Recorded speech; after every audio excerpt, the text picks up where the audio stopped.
હવે કોઈ પણ પેશન્ટને લકવો થયો અને પેશન્ટ હોસ્પિટલમાં પહોંચી ગયું તો નોર્મલી સૌથી પહેલું હોય છે રૂટીન એક્ઝામિનેશન થાય અને પછી તાત્કાલિક સીટી સ્કેન કે એમઆરઆઈ કરીને જોવું પડે. સીટી સ્કેનમાં હેમરેજ હોય તો પછી એની અલગ પ્રકારની સારવાર હોય છે. અને જો પેશન્ટમાં ક્લોટ આવે તો તાત્કાલિક અમે સીટી એન્જિયોગ્રાફી કરીને એક ટેસ્ટ કરતા હોય છે. હવે આ ટેસ્ટમાં એક તો બ્રેનમાં કયા પ્રકારનો ક્લોટ છે, કયા લેવલે ક્લોટ છે એ સીટી એન્જિયો રિપોર્ટમાં ખ્યાલ આવે.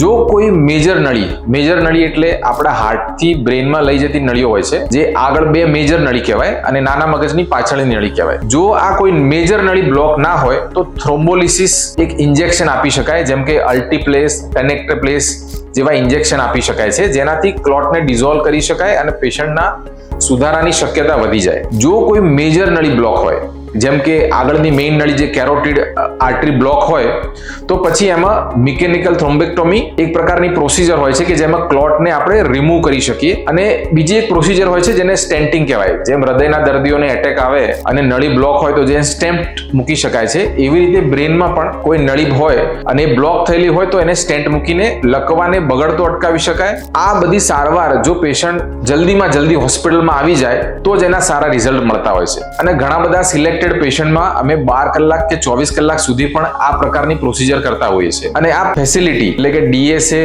મિકેનિકલ થ્રોમ્બેક્ટોમી અને કેરોટિડ સ્ટેન્ટિંગની ફેસિલિટી આપણા હોસ્પિટલમાં અવેલેબલ છે.